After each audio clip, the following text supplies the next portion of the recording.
GM, and welcome to the Boonafide Experience podcast. I'm your host, Kyle, but really, most people just call me Boona. Y'all, welcome back for another episode of the podcast. I'm excited to get into this one with you. But before we do that, y'all know the drill on YouTube. If you're watching on YouTube, please go ahead and like and subscribe to this video and turn those post notifications on. That way you're notified every time I drop a new episode. Audio listeners, you as well. Not leaving you out here. There is a button, whether it's follow, subscribe, like. Please go ahead and do that if you are enjoying these episodes. Again, massively helps with discoverability. Plus, you'll never forget anytime I drop a new episode, which is typically around Fridays at 9 a.m. Last piece on discoverability. Leia says hi. Real quick, wasn't planning on that. On Apple Podcasts, you can go and leave a 5-star review if you did enjoy these episodes. Non-Apple Podcast listeners, I do have a website, boonafide.com. There is also a section up at the top for you to leave a review. It would help get my entire website with all the sources, all the links, all the episodes in front of more people who are curious about NFTs, DeFi, and Web3. Lastly, I have a Patreon page for those super fans. If you do want exclusive access, early access to episodes, more access to myself, plus weekly roundups of everything I'm doing and reading, please go ahead and consider subscribing to the page or becoming a Patreon or pledging to be a Patreon. You can, again, find that on my website at boonafide.com. Now, let's go ahead and get into the guest profile that I have for you today. I have for you Michael Tant. Michael is an investor in decentralized protocols as well as Web3 infrastructure. If that sounds really confusing, it's okay. We're going to help you break all of that down. Michael came into the world of NFT lands through decentralized finance, or as we commonly call it, DeFi.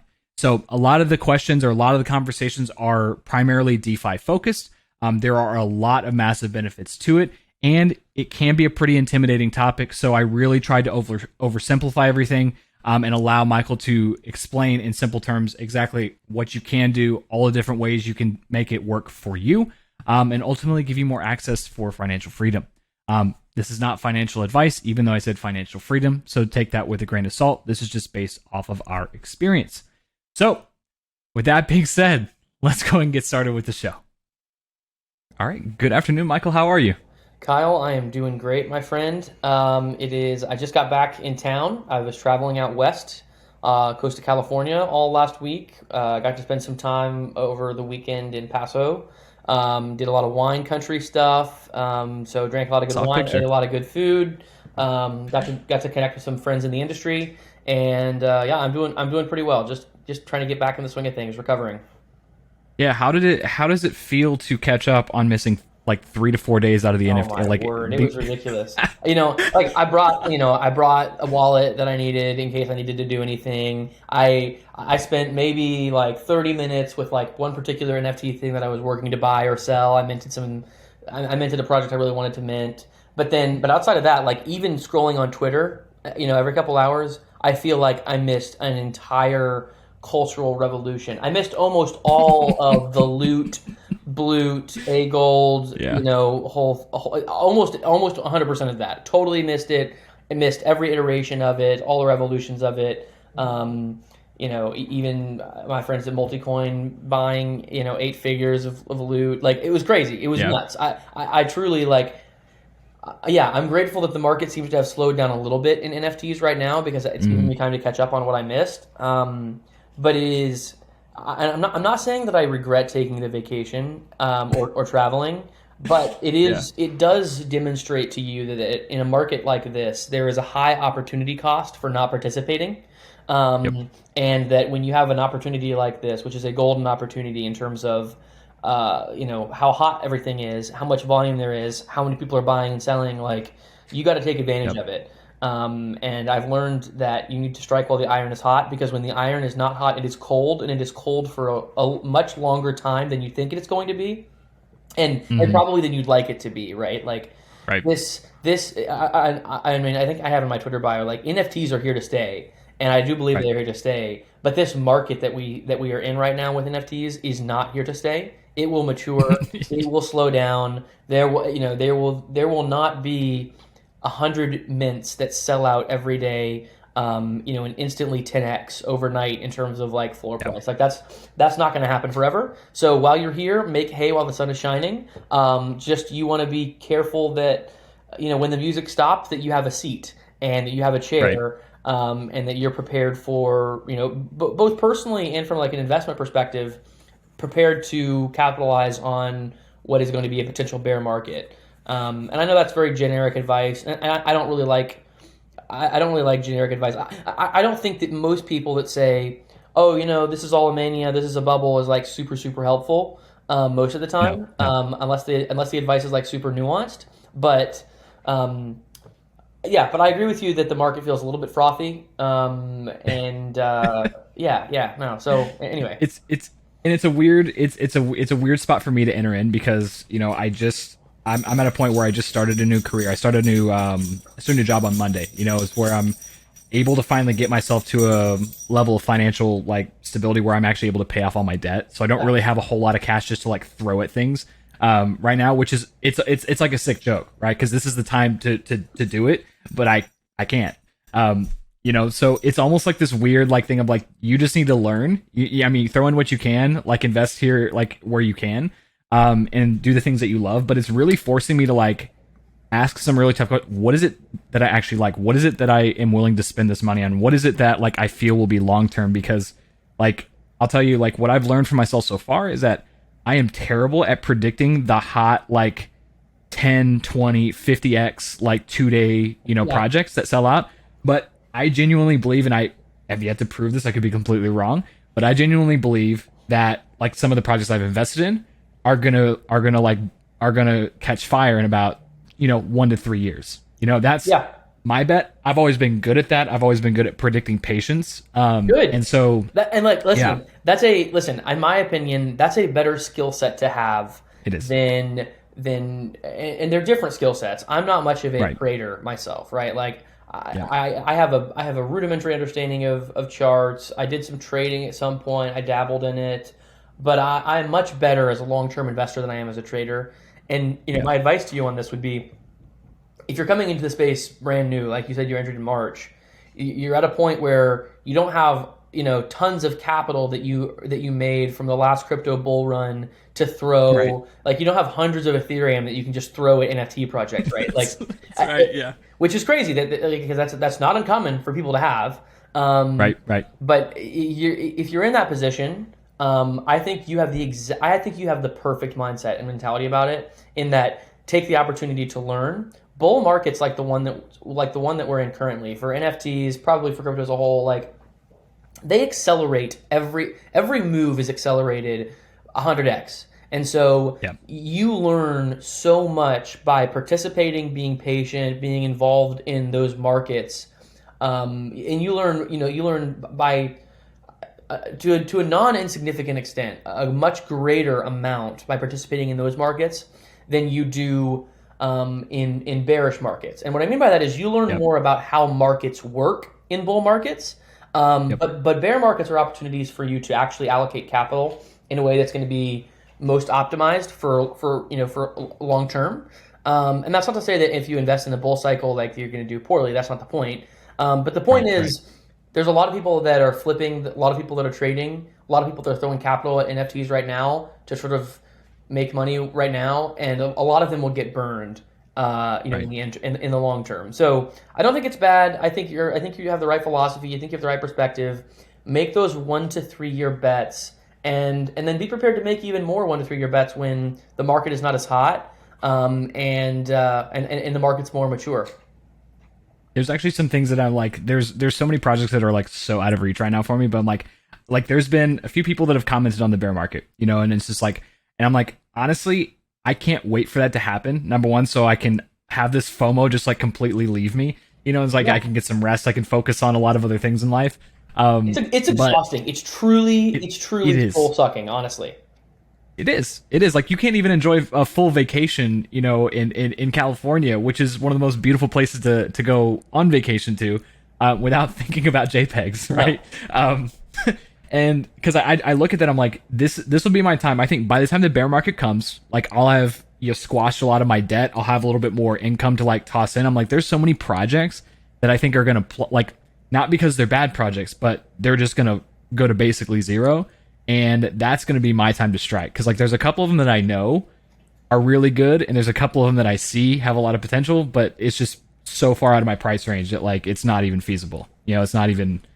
Yeah, I know, it makes perfect sense. Can you? Yeah. I'm just curious. Like, can you give me some examples Yeah. of like what are the ones that you're most excited about, but potentially or actually being able to accumulate in a bear market when there's not this much FOMO? Like, is there a particular one that you like have major FOMO, total eye on as an investment, and then also like as just like a personal collector favorite? Yeah, great question. So the ones that I have my eye on, it's actually not Bored Apes. It's the Mutant Apes. I think that they have some of the hottest potential. I think the artwork is just so fucking killer. Like I just like that is my favorite PFP artwork project today, and I say that with 100% confidence because I think it just looks so fantastic. I think Cool Cats as well. Like they have like something about cats and the internet always just go together, and NFTs are such a blend of internet culture, finances, and community that I think cats are always going to be that to me is going to be like a safe bet. Like that to me is never going to like be a bad bet. I fully agree with you on Cool Cats, and I wasn't even one that was like super early to Cool Cats. I didn't mint them. Yep. I bought a couple when they were like 0.3 ETH or something. I actually bought my wife a Cool Cat that she really wanted a couple weeks ago. So I don't have a ton, but I really do like them. I think that they are. Yeah.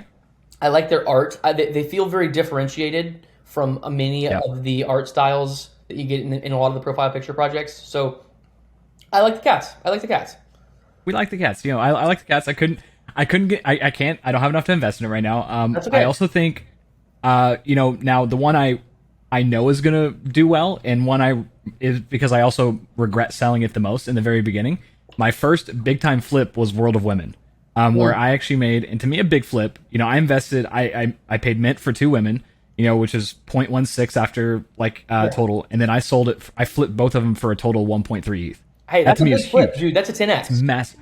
It's 10x. Massive, right? It's a 10x, and it probably wasn't even that long. Like, it probably was like a week or two, right?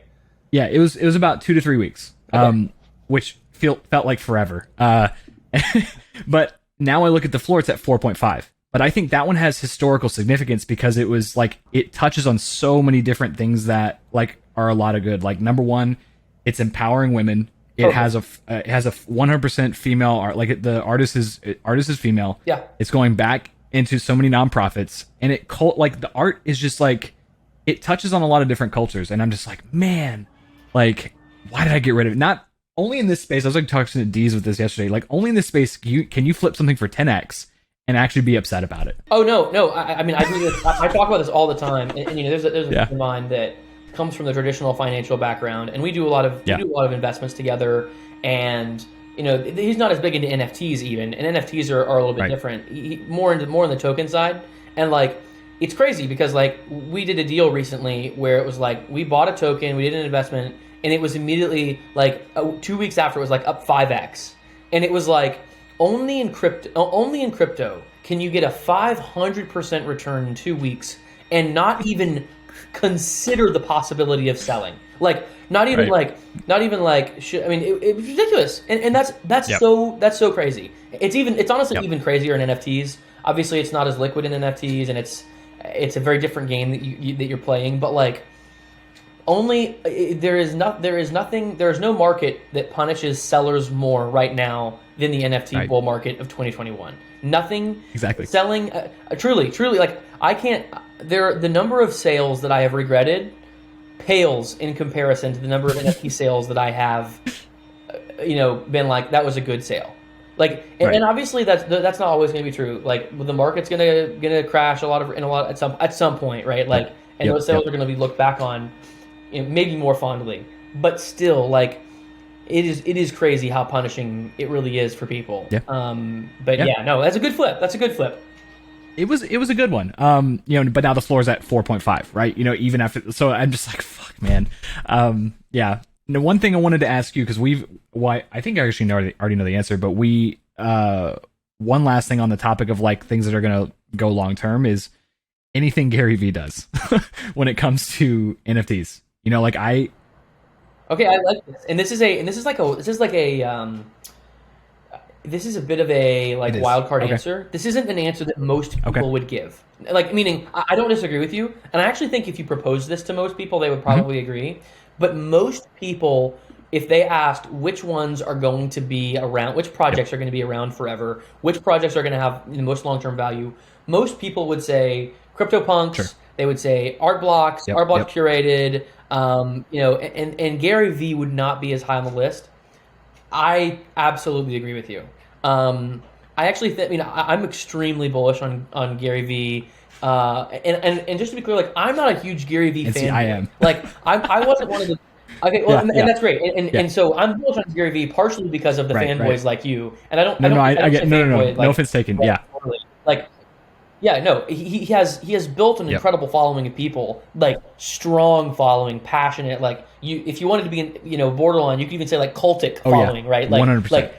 Like, and I'm not saying you are, but like truly has built that much passion out of his follower base, and for justifiable reason. Like, the dude gets it. But I think nobody. I don't know of a single person that has brought more unique individuals into NFTs in the last year and a half than Gary V. Like, if you look at the way that wallet distribution for VFriends is set up in terms of like unique owners of the only NFTs they own initially, like where their first NFT was VFriends, it's insane. And so I think he deserves. I mean, did you participate in his book thing that he did recently? I'm curious. Okay, I think I bought 24 as well. I bought 24 books, and I have no idea what the. I have no idea. It was kind of funny because, and there is this mentality in crypto. It was, if I go spend like 0.5 ETH or even 1 ETH or 2 ETH, it's like mentally it's okay for me to swallow that. But if I go spend $500 on books on Amazon, I like look at that and I like balk. I'm like, what the fuck are you doing? Like, why are you spending this many dollars on books? And if you think about it in terms of ETH, if you think about it as like you're minting a Gary V NFT for 0.1 ETH, it'd be an instant no-brainer, and I wouldn't even pause even remotely. So there's a funny thing there, but yeah, I mean, I bought several VFriends at the beginning. I have a gift goat. Yeah. And I mean, look, there's a clear roadmap, a clear path for success for him with the VCon and with future utility that's going to be given to VFriends. If I'm not going to say that VFriends are like going to 100x from here. I don't think there's going to be many NFTs that hold value quite as well as the VFriends do in an extended bear market. And if they do get discounted, I would absolutely look 100%. And I think something to make a correlation, we were talking a bit about this offline, but the one of the key traits that I look for, and one of the things that's probably the hardest thing to do for people who are creating projects, whether it's art blocks, whether it's punks, whether there's any new project that's coming out, is the ability to create demand. Like that is probably one of the hardest things to do. And people like Justin Aversano and Gary V are the two people that I know that can do it best. Like, crushing it. I mean, and it's funny because they both have done it very different ways, right? Like Gary has done it on this sort of like mass marketing scale. Justin has done it in this like hands in the dirt, like personal community curation, talking to collectors personally. They're two different models and they're two different groups, but they're fundamentally very similar, actually. And yeah, the ability to generate demand is crazy. And obviously, in this marketing edition where people aren't punished for aping into things, it's easier to generate demand, right? And it sort of creates this like self-fulfilling prophecy. But yeah, no, I mean, Gary V should absolutely be commended. 100%. There's no doubt. But I would argue on that one point though, is that like what built that a lot of that cultish following is, and granted, he shares it all over social media, and he that's part of the marketing, but there's not one person who ever, like, if he gets called in the street, there's not one person he'll stop everything he does to go talk to him. You know what I mean? Like, well, yes. Yeah, but no, in a different sense, like it's not in the art, like Justin does it with the art form, Gary does it like with just like the practical advice form, but it's insane to see. And the sales, the marketing, the life skills, the business skills. To tell you, even if he didn't have an exact roadmap, even if he said there was no VCon, I would still be as bullish on Gary. Yeah. Right. I tend to agree with you. I mean, I don't think VCon is going to be the only utility. He's going IP and licensing. He's like going to be creating comic books and TV shows and children's books. I can see it. Like I can actually see that happening. Yeah. Absolutely. No, I'm. Yeah. I'm totally with you. I mean, yeah. No, I really do like Gary V. I bought the books. I Yeah. like his NFTs. I have a couple of V friends. Um, and I feel extremely comfortable. And I haven't even like Right. considered like maybe I should sell Right. one. Like I feel extremely comfortable holding them. That's a testament. That's a testament to like what he's doing. But I want to switch gears a little bit. Like want to talk a little bit more at you, Michael. Like what interested you in the NFT space, or how did you even stumble into this space? Like I know it's probably a broad question. It has a very long answer, but I'm here for it. Yeah, no, I mean we can do. Yeah, no, great question, great question. So, yeah, man, this is a good one. So, I mean, I first heard about crypto in general back in 2013, 2012, 2013. I heard about Bitcoin. I actually went to like this discussion group. That's like in my community. There was this like men's discussion group. They would like talk about economics or politics or philosophy and like drink whiskey, smoke cigars, that sort of thing. And and there was a guy that was a little bit older than me, but he was a younger guy. And he did a presentation all about Bitcoin. And it was very interesting because one of the guys that started the discussion group was a big gold bug, and had a ton of gold, made a lot of money in the healthcare world, and allocated a ton of capital to to physical gold, and did very, very well in a physical gold trade because when he was buying it, it was very inexpensive.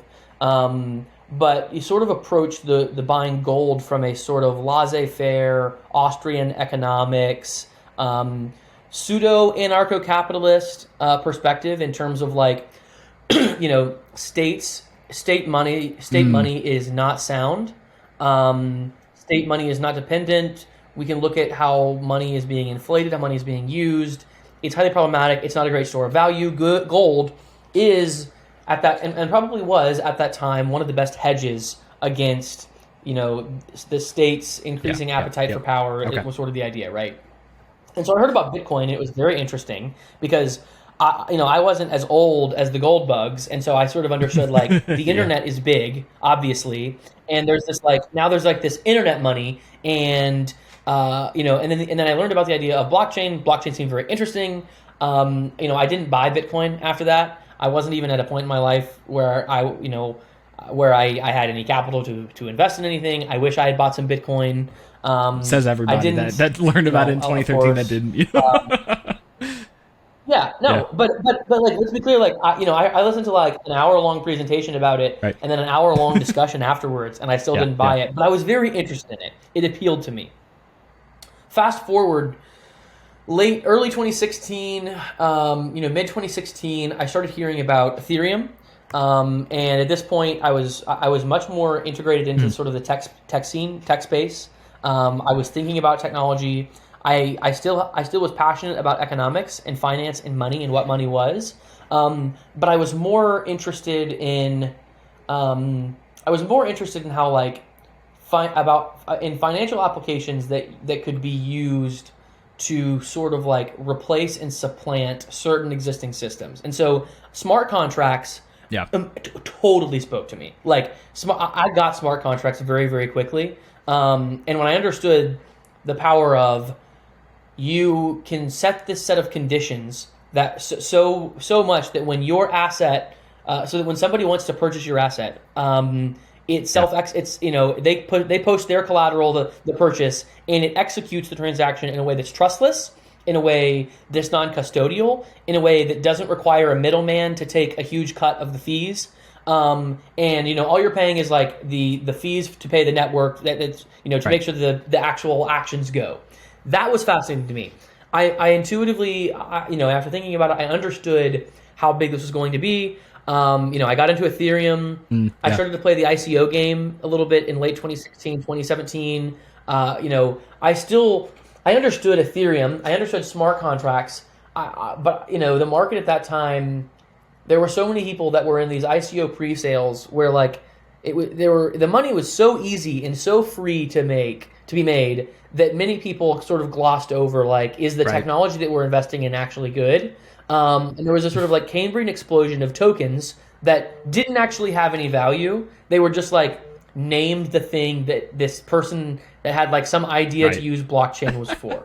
And of course, on speculation alone, tons of them exploded. I made a lot of Yeah. money. I lost a lot of money. Like, I didn't come out a ton ahead. That's not true. I came out a Right. lot ahead, but I didn't start with very much capital. And so, then in 2017, I started to like sort of hone my thesis after I realized like a lot of the stuff is actual just like dog shit, garbage, vaporware. Yeah. And like I realized like I needed to figure out like what I wanted to hold for a while.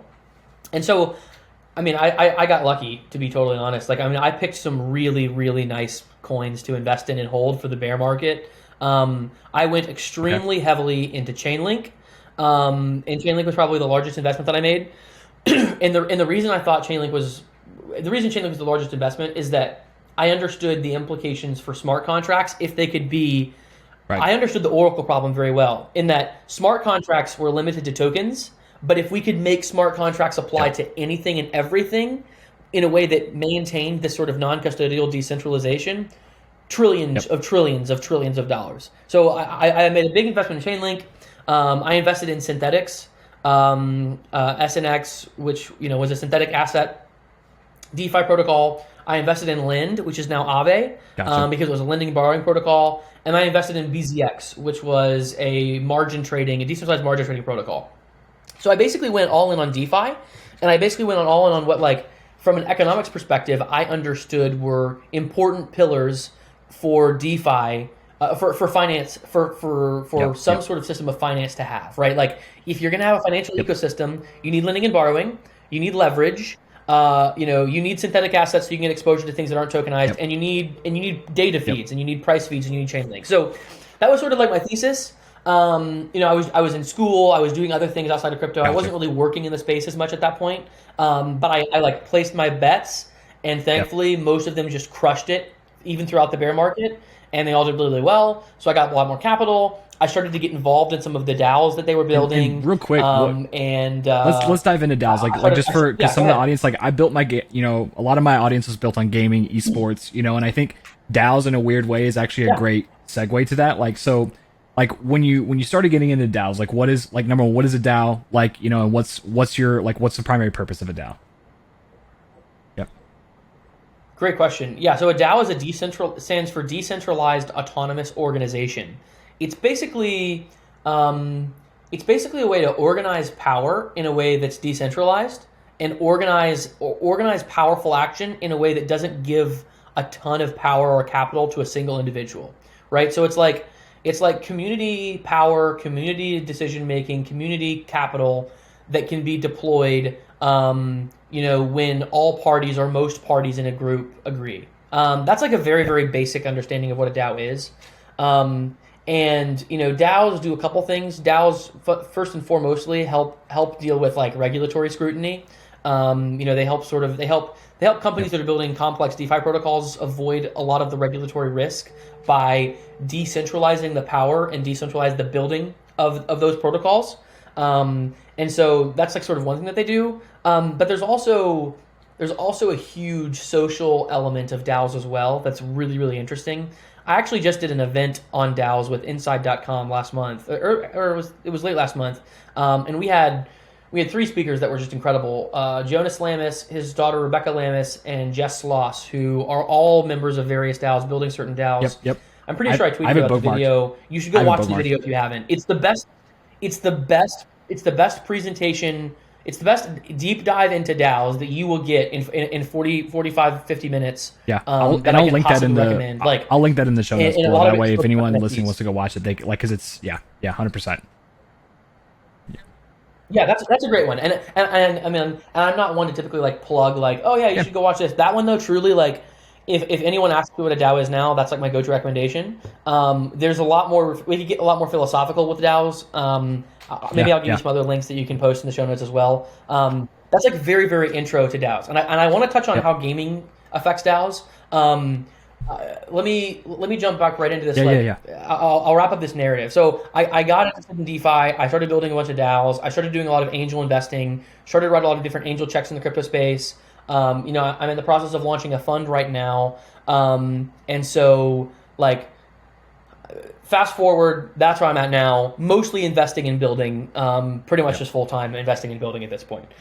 When it comes to gaming, in crypto native gaming, it's imperative that we touch on what NFTs are, and it's imperative we touch on like token economics and token economic incentives. So a lot of people know what Axie is. Axie Infinity, it's a play to earn model. It was, as far as we can tell, the first play to earn model video game that ever worked. It's this idea that by playing the game, you can actually earn real capital, real assets. And this is different from a lot of other games that are, for example, MMORPGs, where you play the game, you grind the game for hours, and you do earn things, but the things that you earn are limited to the scope of that particular game, and they're connected to an account that is not owned by you, it's only licensed by you, and it's controlled by the game developer. So they can ban your account, they can take your assets, they can take your 100,000 hours of work that you put grinding into a video game, and and it's just did it just to flex socially at that point, right? And and clearly there's value in that. Like, don't get me wrong, played a lot of Destiny, played a lot of all the video games where like you have to go grind. Played RuneScape, right? And my point is this: if there is enough demand for individuals to play games and spend thousands of hours playing games where they earn fake assets that aren't worth anything outside the confines of the game, how much more willing are people going to be to play games that earn them assets that are relevant to the game but also have value outside of what the game developers say? And that summarizes my bull thesis on gaming and how it's going to work with NFTs. When you bring your wallet, your Ethereum wallet, your Solana wallet, whatever it is, into a video game, you are bringing your own decentralized identity, and you're bringing your actual assets into the game with you, and you bring them back out when, assuming you didn't lose them or whatever because you spent them on something, right? And when you buy an NFT that is an asset in a game, you own that asset regardless of what happens to the game, right? And so there's a famous quote, and it's Jeff Bezos that makes this quote here.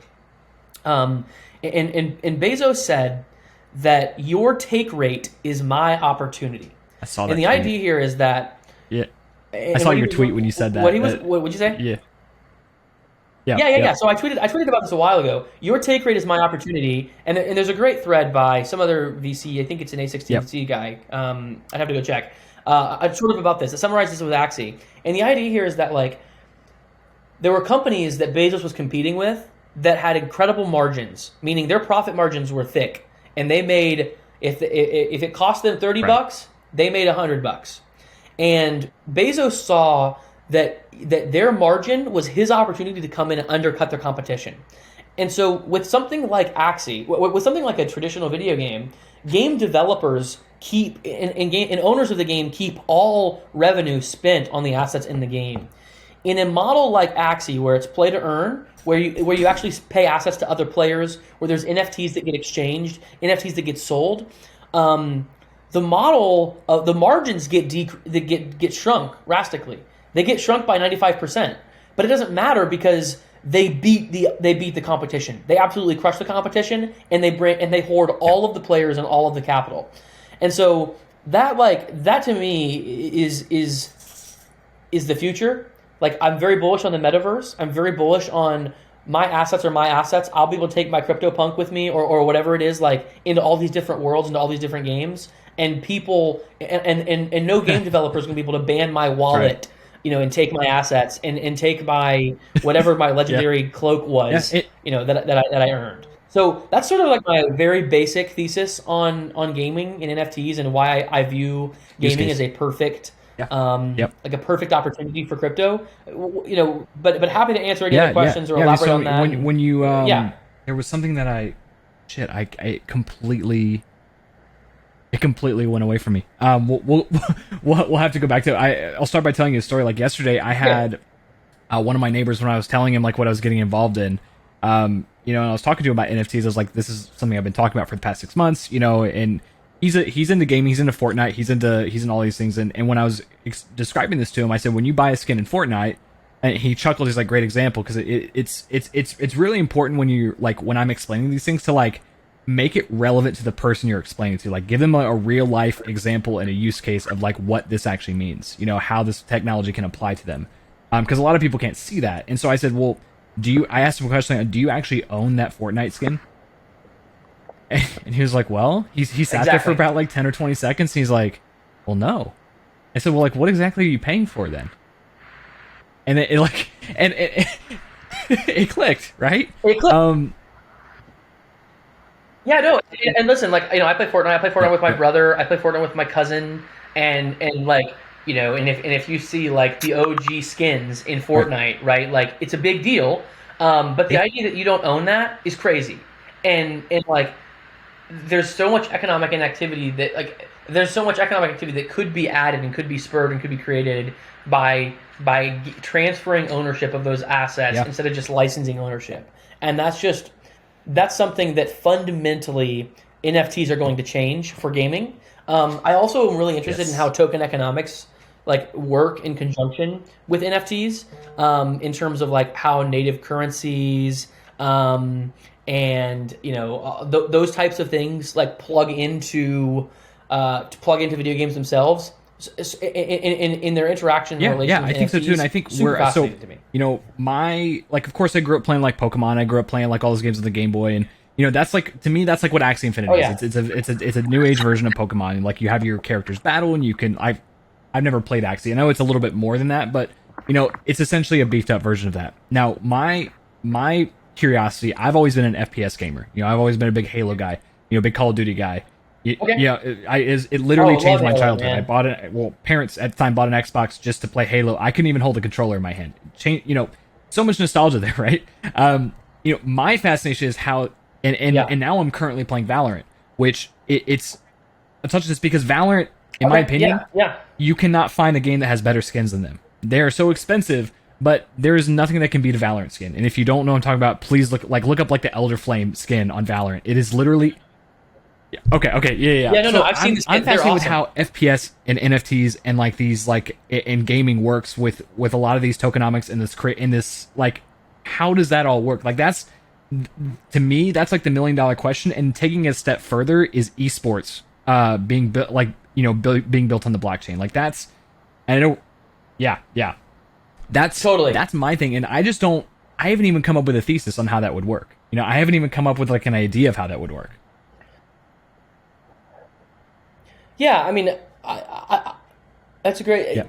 The specifics, the details are. Right. The devil's always in the details for sure.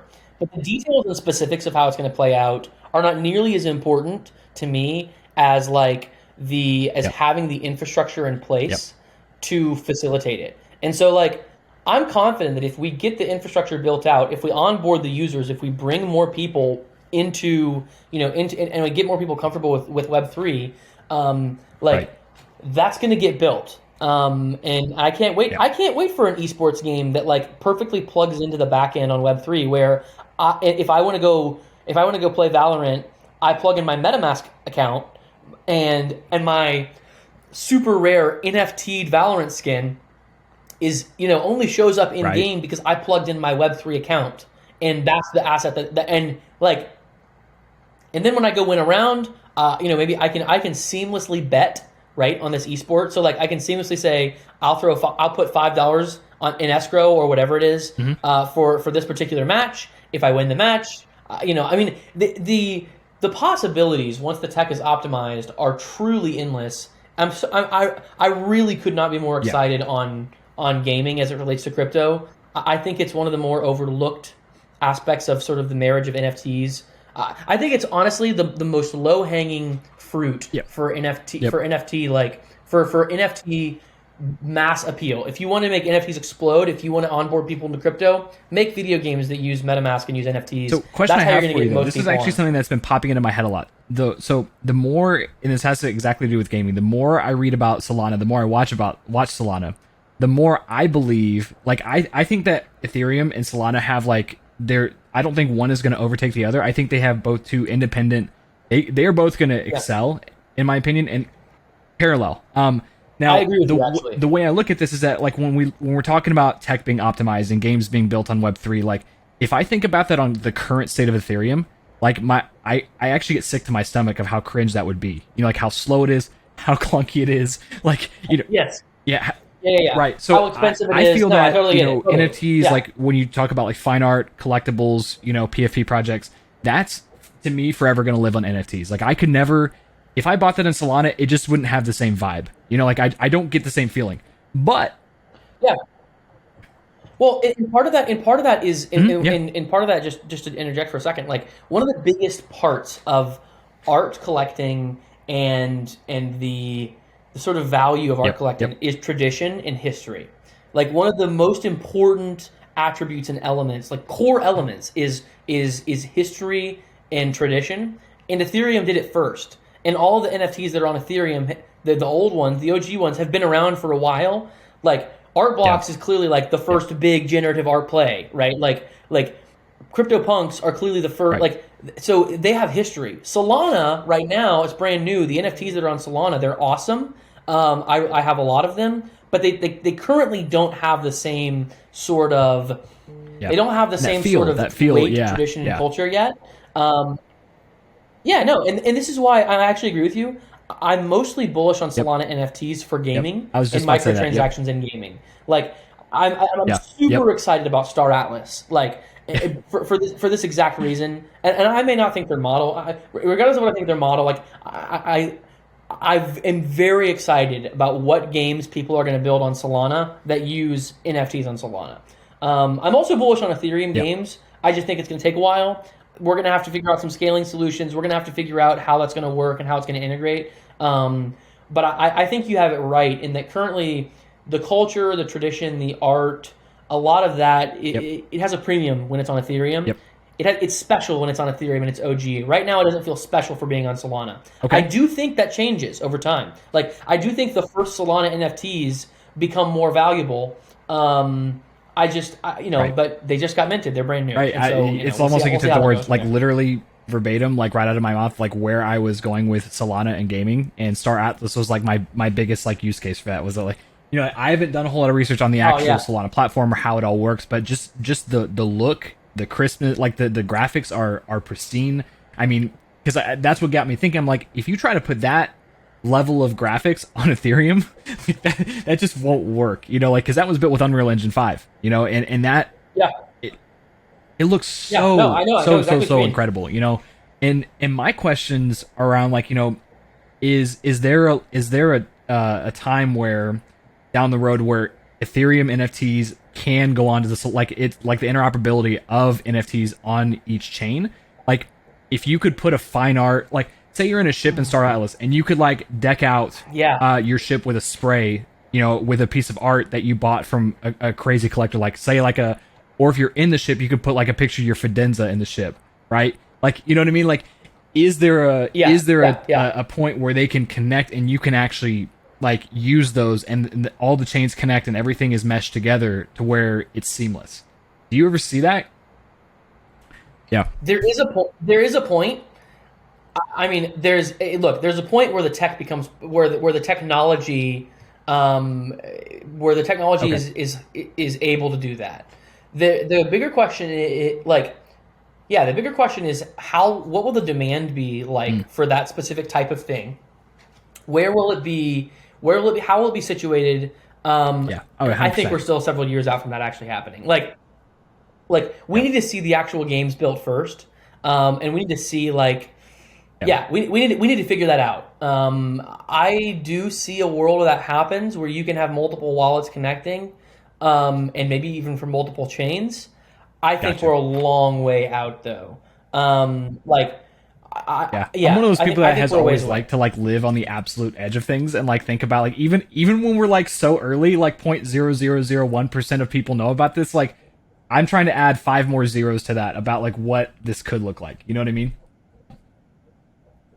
Yeah, no. I mean, listen. That's super important. It's really important that we have people that think that way and that are constantly living Yep. on the edge and pushing the boundaries. Right? Like that's we wouldn't have gotten to where we are in the space now if it weren't for people like that. And I mean, I do like to Yeah. spend a good chunk of time in that headspace as well. But yeah, no, I don't know. I don't know when that's going to happen. I think it's an issue of like Gotcha. priority in terms of execution. And so I think there's other stuff that we have to optimize first. There's other stuff that we have to prioritize before we can get there. But I don't know, maybe maybe somebody should be. I mean, and there are teams that are working on like cross-chain compatibility. Like we have Rune and Thorchain that's clearly working on like this general decentralized atomic swap thing. But then, but the world you're describing, I think it happens some way. No. I just am not sure how it happens. I wanted to get your take on that because I can see the immediate future and I can see this playing out, but like, okay, let's take that a step further. Want to switch gears a little bit, man, like because it's the topic around cryptocurrency that I know I'd say the least about is around DeFi, and it's something I'm excited about it, but I don't like all I know. What I know has come from Fractional, so I have like a huge thanks to like Andy D's the team for building that, because like that to me is one of the greatest ways that I could learn anything about DeFi, because I'm buying pieces of art of people that I like. It creates that feeling that we were talking about, you know. I think it's interesting. It actually works both ways. I think Fractional. Listen, I love Fractional. I love Andy. Love D's. Love what they're building. Yeah. Fractional is incredible, and I've talked about how incredible Fractional is for quite some time. What you're describing is an underrated aspect of what Fractional has done and is doing, but it's not any less important than some of the other problems it's solving. What Fractional is doing for people that are into NFTs is exposing them to DeFi. What it's bringing for people that are into DeFi, that use Uniswap, that understand how liquidity provision works, it's allowing them to come learn NFTs in a way that is totally in their own native language. Yep. And that is fascinating to me. Like, it's brilliant. And Fractional, like, I still think Fractional has a great working product, totally works.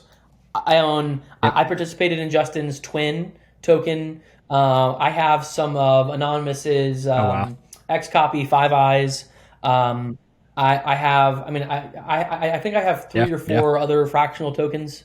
So I have a bunch of the Fractional tokens. They're awesome. It's really cool. It's a brilliant idea. But what you're exactly describing is totally correct. You as an NFT person now get to sort of understand how DeFi works and the importance of DeFi by owning a percentage of whatever this piece is that's been tokenized. And that's incredible. What Fractional is going to do is it's going to bring and we can talk about like what DeFi is and my thesis on DeFi in a second. What Fractional is going to do, in my view, is it's going to bring this sort of extended liquidity and extended programmability to NFTs. That is so important if you want to expand the market for NFTs. Right now, there are some funds, like Three Arrows Capital, for example, and I documented this and I chat with them all the time. Like Three Arrows Capital bought a bunch of NFTs. Yep. Them and Vincent Van Dough, they aped into tons of CryptoPunks, Art Blocks Curated. They even bought some Twin Flames, Def Beef, all these like very, very classic works of art they aped into. But they're a bit different. They're very much built different in terms of how they allocate capital, how they invest, all that stuff. And so they were like sort of some of the first that sort of aped into actual NFT ownership. But the problem for many funds is that NFTs are not liquid. NFTs are difficult to value. And when something is not liquid and when it's difficult to value, like it's just, there's a certain risk profile. Like the risk profile is totally different, and it's not enough for somebody that wants to ape 10, 50, $100 million into an NFT sector, an NFT space. It's very difficult to do that. Fractional is going to make that possible. Fractional is going to allow big funds to spend money allocating towards NFTs, fractionalizing it, gamifying it, getting liquid much faster, in terms of their investment, because now the token can be traded freely, and now they don't have to worry about finding a buyer for a $10 million NFT, and that can be something that makes their investors happy as well. So I'm extremely bullish on what Fractional is going to do for bringing institutions to the NFT space. Because that's what it enables. But I also am very excited because it is going to allow NFTs to come into the DeFi space. So the first part of is it creates this liquidity, but it also creates more programmability, which means when you have these tokens that can now interact with any DeFi protocol, you can now buy a twin token, and you can go lend it out and get paid, interest to lend out the token. Or you could borrow the twin token to do something with it, or maybe you could stake. Maybe Justin launches, some token or some platform where if you stake your twin token as collateral, it helps secures the network and you earn some sort of yield, right? Like there's all these different complex financial things that can be done with tokens that can't be done with NFTs, that Fractional is going to enable. And so, I mean, yeah, it expands the economic opportunity for NFTs. Gotcha. 100-fold in my opinion. I mean, I think some of the questions that I have, around this is that, and first and foremost, I didn't even think about the institutional level. The way I viewed it was simply from the person who needs a lower barrier to entry at the time to learn. So it's like for someone like me, like, what I did was like it's probably about 5 to 6 different fractional vaults. I just invested 0.01 ETH, like literally like $20, like 20, 25. Yeah, dude. And I just spread that across because I'm like, okay, I'm an experiential learner. Like I can't just read about this and and just understand the concept, especially when I don't understand DeFi in general, right? I'm very new to it. Yeah. Totally. And I'll say this: I applaud you for learning by doing. That's difficult to do. It's risky and scary to do, but that's the only way you can do it. There was a couple times where I got really excited and I was off on the math. Like instead of just like I forgot to move the 0 2 times over, and I thought I was gonna make like $5,000 on a $20 investment, but then someone was like, "No, you forgot 2 zeros." And I'm like, "Oh fuck!" But it's just to show the emotion. But still, even though I look instead of 5,000, it was 50. I put in 15. That is still a 3x gain on my investment, and I'm like, okay, that's kind of dope, right? Yeah.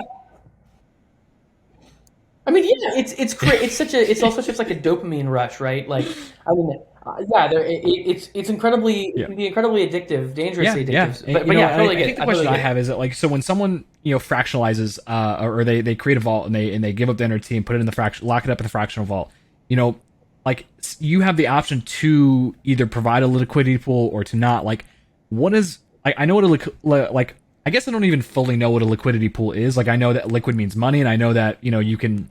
Mm-hmm. Yeah.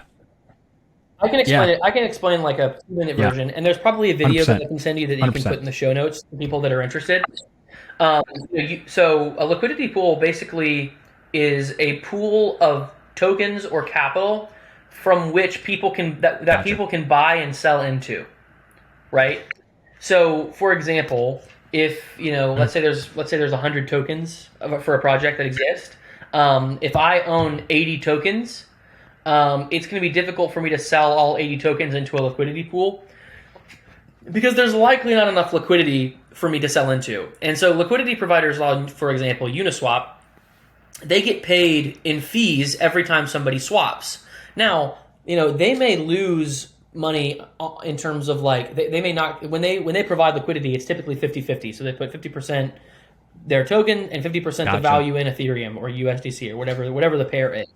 And when people swap, it's swapping out those tokens. And that, of course, raises the price, lowers the price, that sort of thing. So they may end up losing if one token goes up way, way, way more than the other one. They may end up losing a little bit, but they end up making out okay because they earn fees on it.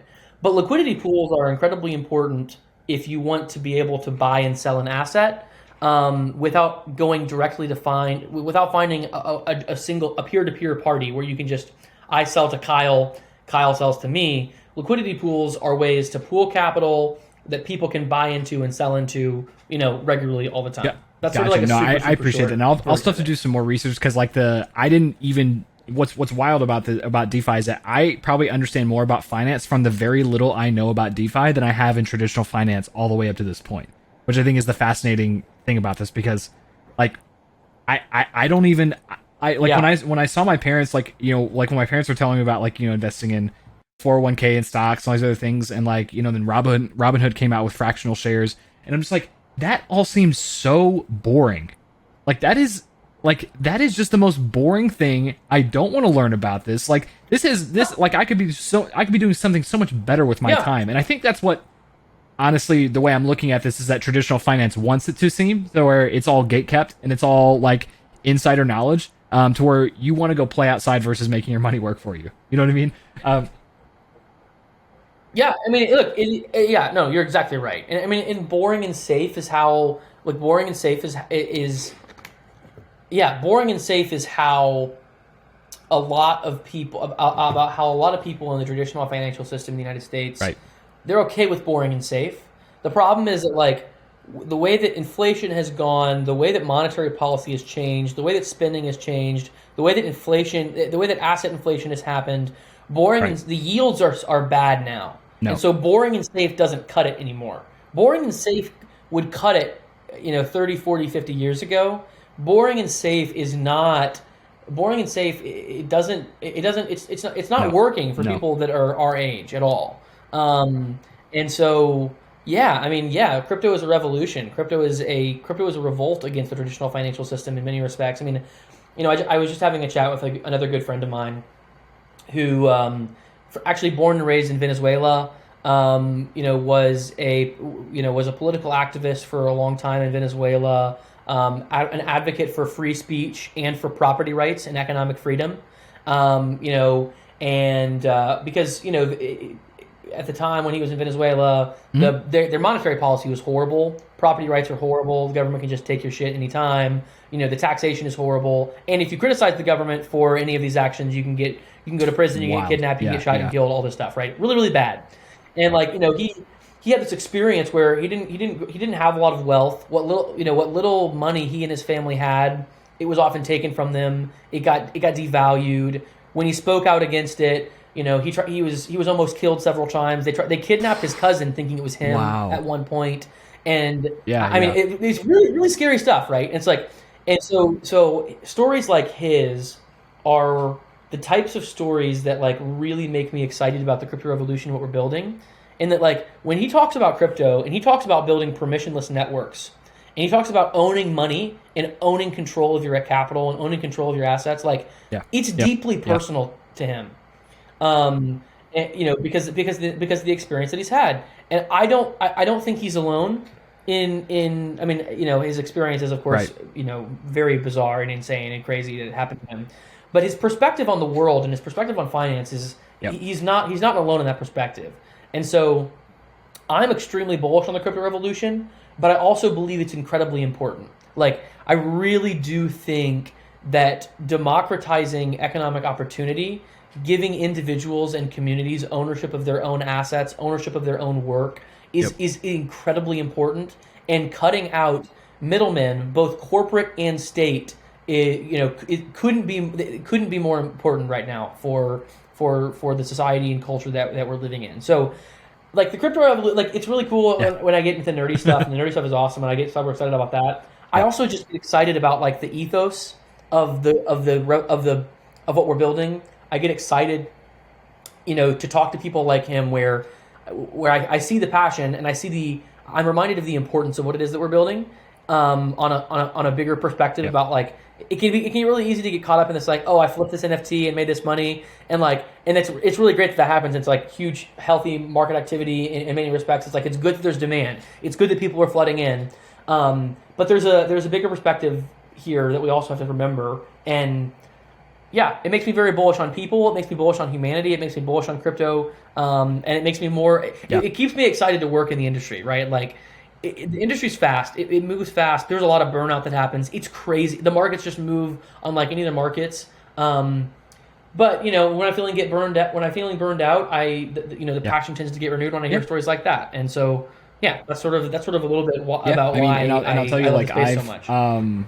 Very similar. And I think Jimmy said it the best, which is what sparked a lot of, like, me just reaching out to a bunch of people to start talking about NFTs even more. Is that I was watching a podcast where Jimmy was on with Gary Vee, and he was like, the best way he could describe just specifically NFTs, was that he's like, think of, like, NFTs as like the lost treasure, and we are the Goonies who just found the lost treasure that's going to save the town. Except instead of treasure, what the treasure represents is the imagination that we had as little kids of what this world could be.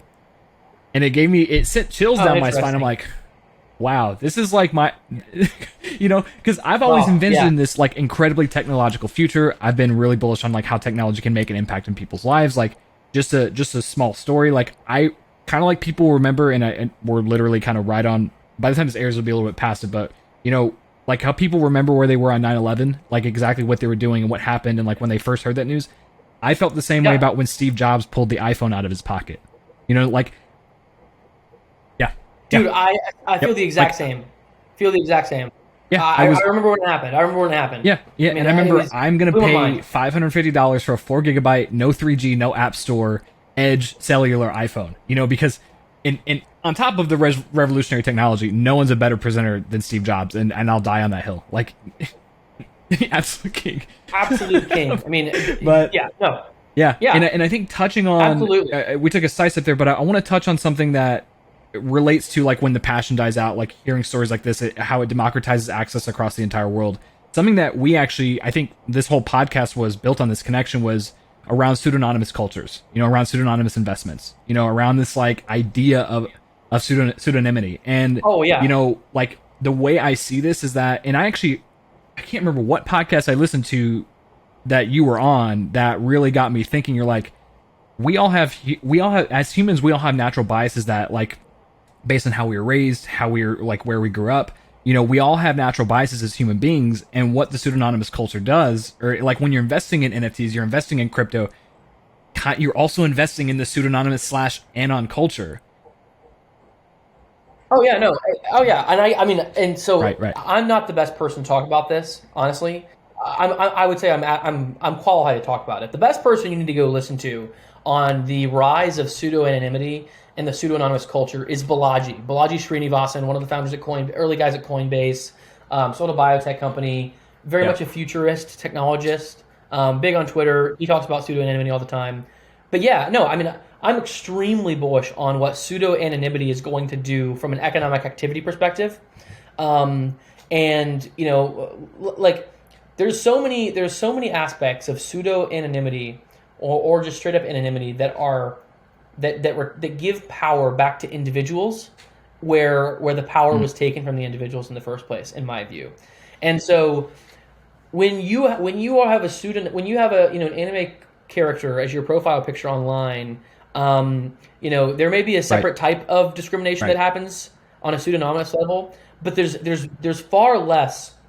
There's a different. It's a very different animal, and I think pseudo anonymity helps solve many of the specifically when it comes to economic discrimination that happens to people on the basis of race, gender, sexual orientation, age, appearance.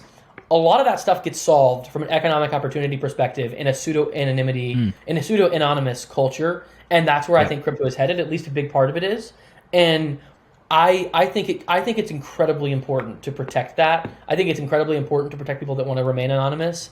And like I've written checks That's to yeah. anonymous teams. I wrote a check to an anonymous team this week. I funded it. I funded an anonymous team this week, and so like it's going to take a Right. long time for people to get comfortable with that. It's going to take because it's going to take a long time. But people are starting to warm up to it. It's starting to become normal. Some of my best friends are anonymous or pseudo anonymous on the internet, and it's part of it's just a cultural thing. Like there are certain generations that are living right now that will just Right. never be okay with that for the most part. And it may take several generations for it to be totally comfortable. Yeah. But it's And absolutely one thing going to that happen. the question I wanted to ask is like, because you probably invested in people too where their identity, like and so when looking, I guess Oh the yeah. question I have for you is like, what's the like when you ask yourself questions on like, do I invest? How much do I invest? What are some of the questions that you ask yourself like on a pseudonymous versus like, a completely transparent, and non-anonymous, team? Yeah, great question. I mean, it helps Gotcha. when there is some sort of social referral, right? It helps when there's somebody that I know that, it helps when there's somebody that I know that vouches. That type of thing is really, really huge. It helps when I can have a chat with those, with the team. It helps when I can sort of build, even though they're anonymous or pseudo-anonymous, it helps when I can construct a risk profile and understanding about them in the context of their pseudo anonymity. And that really does help. there's a lot of questions. Some of the questions are like, for example, if they're launching a DAO, making sure that like the funds that I'm sending are in a multi-sig, right? And like it's not like controlled by one person, and that there's other people that I do know and trust, that have an incentive to keep the funds secure. Like that's an example of something that increases my comfortability level in this type of pseudo-anonymous investment. Outside of that, I mean, it just depends on what they're building, honestly. Like there's probably a lot of other questions I would ask, but it's going to depend a lot on what they're building, who they're building, and what I'm hearing you say also, and it ties into it's wild how this all webs together, but it ties to a lot, like what I hear is a lot of social currency. It's like who these people are, and like some and the social and the social reputation of people, like even tying back to fractional and DeFi. Like I was one of the first investors in Deez's hoodie punk, right? And I actually put that as my PFP. And I've seen, and along with what's wild about that is like, even though I didn't fully own the entire punk, there was still a weird, and I say weird just because it was different, a different feeling I never felt before. It was almost like a sense of responsibility on putting that profile picture on my Twitter, because like there's a culture around punks, there's a social currency around punks, and like when you see a punk, you immediately think trust. It's a punk. Yeah. Oh yeah. No, I mean the stuff I've trusted punk owners to do, not knowing who they are, but knowing just because they're punk owners, is insane. Like it's crazy. It really is crazy. There's like, I mean, in fact, I used D's actually before, and this was like months ago. This was like 4 months ago, at least, maybe 5. And I used D's as like an escrow, and like, I sent him $100,000 NFT. He could have just run off with it. Is what I'm saying. Like, and he totally didn't, because there is this like even in anonymous in pseudo anonymous cultures, there's like this. There is a separate identity that you're building up, and there's still social reputation attached. It's just a very different type and a very different kind, and it is really, really compelling. It makes me buy into the fact that pseudo anonymity is gonna that we're going to overcome the problems associated with people trusting pseudo anonymity, because I can see it already happening on a small scale. And there's like, okay, it's worked. We've seen it happen. It's done. It's going to continue to work. It's just a matter of time. But yeah, I mean, yeah, it's crazy. You're totally right. Like when you have a punk profile picture, when you own a crypto punk, when you have that, whatever it is, like, and it's not just punks, it's other communities as well. There is a there's a it factor associated with it, and there's this sort of social credence that you get. It's this base level of respect, and it's impressive. It's really fascinating to watch. It makes me more excited for the future. It makes me more excited for the pseudo anonymous future. Yeah, and I think tying a bow on this all, awesome. Before we start wrapping things up, is that like that's I think one of the most on top of all of like the cool smart contracts and art and or I guess beneath all of that is that like one thing that I have really noticed or I've loved about the crypto world is that to the outside world or people who aren't involved, cryptocurrency just sounds shady. It doesn't have like crypto like it sounds very like we're hiding something, right? That's the feeling that I got, at least when I first heard about it. But like when I dove headfirst in the community, is that like this actually incentivizes people to do the right thing. Like that's like the thing that exactly, totally. And there's baked in economic incentives, right? Like you're totally right. The market prices in the whole culture is just it incentivizes you to do the right thing, because why? Because everything's public. You can track everything that happens. Could you go create another wallet? All the wallet movement, it's all on the same ledger. Exactly. And to say that I've never had a disingenuous thought or like a selfish thought, like that's completely that'd be a complete lie. But what this does is this, and there are always going to be some shady characters, but people are so less incentivized to indulge that shadiness in this culture than any Web 2, Web 1, and pre-Web culture that I've ever been a part of. Agreed. Yeah. And that to me is what is like, that's like the heartbeat of this, because I've met the most genuine people. I've never even seen their face. Like I've never seen like, you don't know their real name. Yeah. Absolutely, man. But I want to start wrapping things up, man, and just to give the audience like a nugget to chew on, for people that are just getting involved, whether it's NFTs, whether it's DeFi, whether it's crypto, if there's anything that you learn kind of like right, whether it's either right from the beginning or a current experience that you're having, like what would be a piece of advice that you would share with them? Some alpha, if you will. Piece of advice. And is this related to anything? Is this like crypto generally? Is it NFTs? Yeah, Is like it, whether is it's it a anything I want? mantra, an experience, a piece of advice, like something that you've like one of the most valuable things that you've learned. I like to leave the door wide open. I don't want to pigeonhole you. Yeah. Yeah, no, of course. I mean, there's a couple things. The first one is like, don't be afraid to bet on yourself. Is one of the biggest things that I would say. Um, it's crazy how fast the crypto industry moves, and it's really really interesting to see the number of people that I'm friends with in the industry that have experienced immense success financially, but also just personally.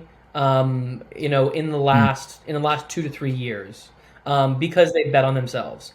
And I'm not saying you should quit your job and you should go full time trading NFTs or crypto or anything. But what I would say is like, don't be afraid to put your neck out, to stick your neck out, to take some risks personally, to spend some time learning.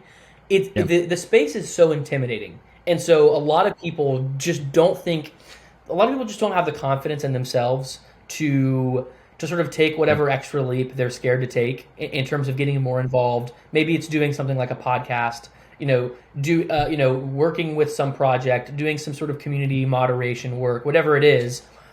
Don't be afraid to bet on yourself. The number of people that I know that have bet on themselves and truly only lost is basically basically zero, right? Like even the people that bet on themselves and lost still learned enough about themselves that they turned it into a win down the line. So don't be afraid to bet on yourself. And then the accompanying sort of like general life advice with that is don't be afraid of failure, because the biggest, most fundamental driving factor in people not betting on themselves is that they're worried that they're going to fail, and that they're going to worry, and they're worried that it's going to be them that's going to fail.